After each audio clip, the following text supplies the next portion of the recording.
now. I can lean back a little bit because you can still hear me okay. Do you like the shirt? Rolling Stones, yeah. Give it to me clearly. I don't buy things like that. I don't think I did. No, I'm sure I didn't. I might have done, or I might not have done. Who knows? So it's a baking hot day today. Here we are on May the. Let me have a look. May the 27th.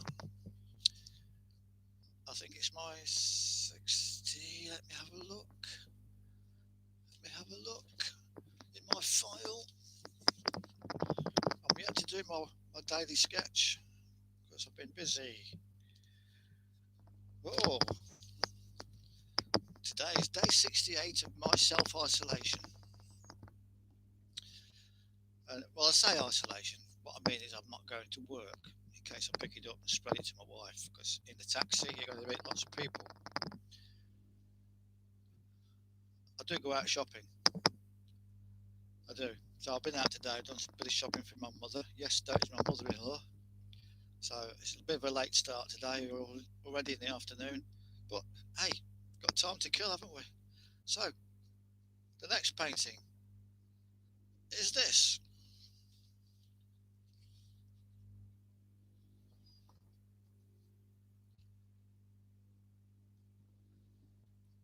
Again, I think it's 50 by 50 centimeters. It's a real person, but not a real name. The real name was Christina Hidalgo. She was Spanish, and she was an exchange student while I was at De Montfort Uni.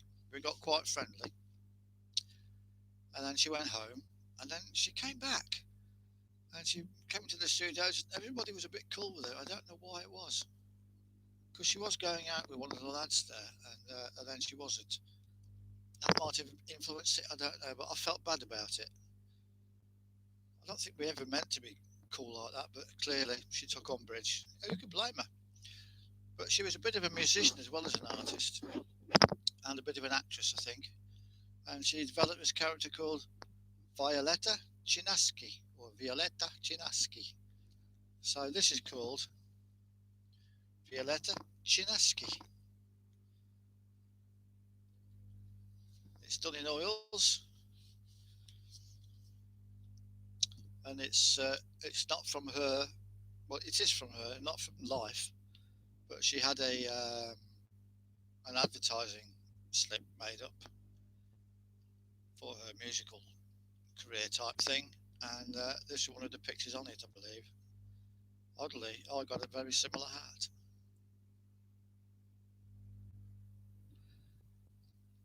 When she was in Spain, I actually sent her a copy of an Alice Cooper disc, because I don't think she'd heard of Alice Cooper, and I sent her this copy of Killer, which is just, oh, it takes my breath away.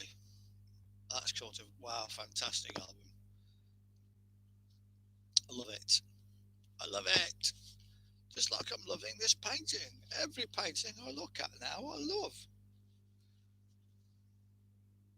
It does look a bit like, I do have a tendency to make faces a bit longer than they are, but that's okay. It's more about the colours and the movement of the brush, basically, the excitement that one can get from looking at this and feeling it. You must feel something from it. Here's a girl going places. I wonder what's happened to her. I might do an internet surf just to see what's happened to her, because she was a nice girl. But like everything else, I screw it up. Not to worry, eh? So I'm not going to waffle on today, but I must tell you about something that occurred to me while I was watching somebody else's vlog. Someone I know from a while back, and we're not talking really anymore, which is a great shame. But I continue to follow her vlog. Her vlog consists of complaining about how bad she was treated as a kid. Well, not treated, but her parents died quite young, and then this happened and then that happened, and then she met a boyfriend and he was fine outside and he was a pig inside, and he took drugs and made her take drugs, and blah blah blah blah blah, and her mental health, blah blah blah. And she knows it gets people down listening to it, and she continues to do it. She pays for a therapist. Does it good, she says, to talk through a therapist for an hour. Disturbingly, she's been ringing up Samaritans. I hope that nothing's going on in that direction. Although the last one did make me think, oh, you're getting yourself all upset. And what I think is, and it happens to a lot of people, that they claim they want to move forward, but actually they love clinging on to their past as it makes them a little bit different to the norm. It gives them a kind of a little claim to fame. I know, because I've done the same thing myself. But you have to move forward. You have to get rid of all that stuff. Not think about that stuff. Get rid of it. It's in the past. Don't be chained to the past. Move forward. Find new things to do. In this period of lockdown, get more creative. I have. It's been amazing. I've found out things about myself I didn't really know. I keep telling you these paintings I keep talking about. Maybe I should put it that way so you keep looking at it. These paintings I keep talking about, I'm beginning to realise I actually love them. And therefore, because of that, I do believe now that I have something to offer the art world. Well, not just the art world, but to people in general who like art. Okay, they're not rushing out in the droves to buy it at the minute, but maybe that's my fault for not exhibiting it enough. Maybe that's my fault for not being strong enough with myself to keep approaching galleries, to find ways of getting it on the internet and marketing it. Marketing is never my greatest ploy. But it's something you have to do, isn't it? You can't find an agent to do it for you, so you have to do it. Just get on with it. Keep your house clean and tidy. Choose your friends wisely. That's why I haven't got any. I've got acquaintances, I've got people I know.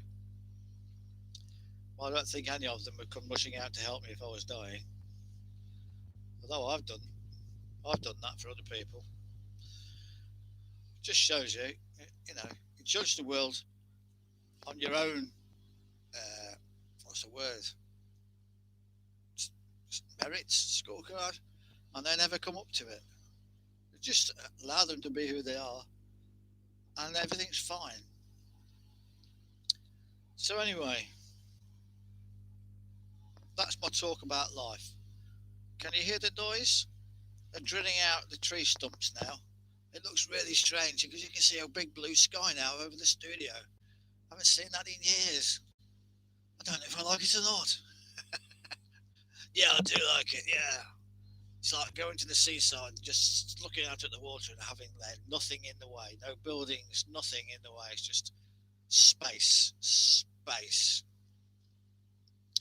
I remember a few years ago when I was really suffering from depression, and we went out for the day.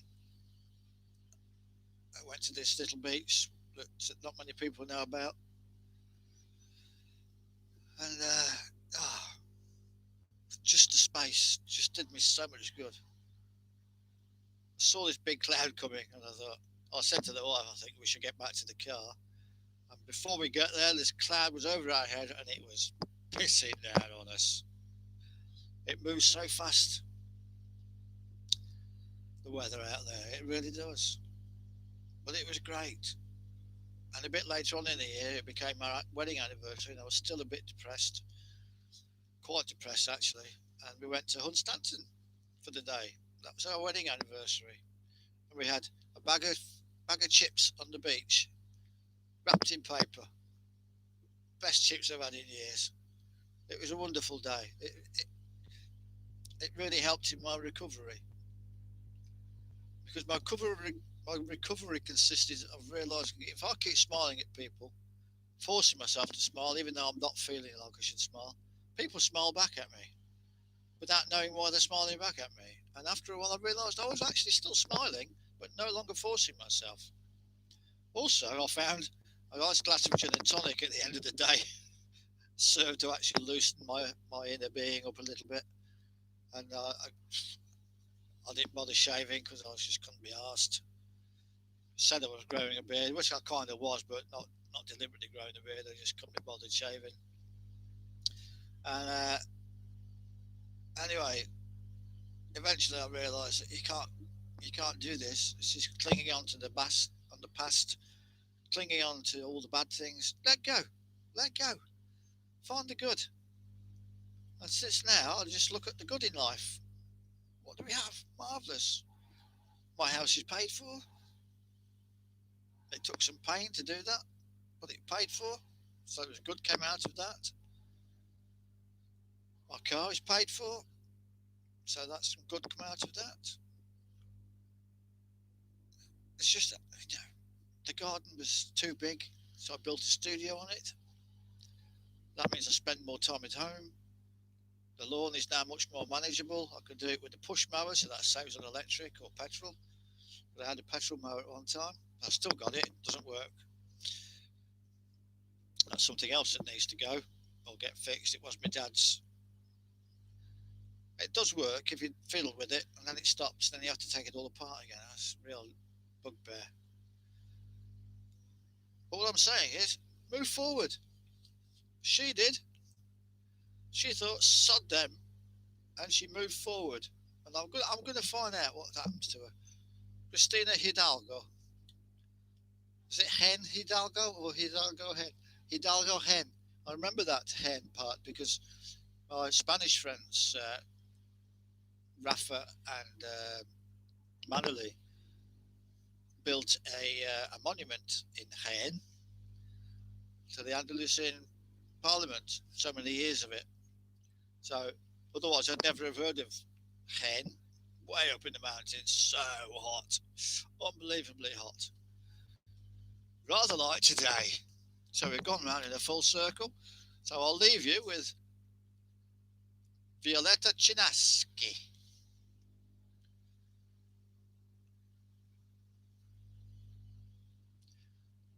And please, if you like these vlogs, please press like and then press subscribe. Apparently, I already have 80 subscribers, which is brilliant. Don't know who you are, but brilliant. Thank you for doing that. So if we can get more people, that'd be great. Absolutely great. And even better, if you go on my website, www.steve-b-robinson.co.uk, you'll find a lot of my artworks there with sizes and prices, both figurative, abstract, and some still lifes. Although the still lifes kind of include figures as well, so it's kind of a bit of a mix up there. And I'm also opening an Etsy shop called Stevie B's Emporium of Art. When I wrote it, it was B''S, but apparently not allowed that, and it came out as Stevie-BS, which looks like bullshit, doesn't it? hyphen Emporium hyphen of hyphen art slash Etsy. I forget now. Just have a look for it. You'll find it. Have a look for it. I think there's 2 paintings on there in a minute because I'm finding it very hard to do. Me and technology, not great friends. Anyway, 14 minutes I've been doing this. I really have to stop. The vlogs are getting longer. So anyway, move the cursor to that button. End stream. Love all. Hurting on. And walk in soft shoes. Oh my God, the noise from the people digging out the trunk. Ah.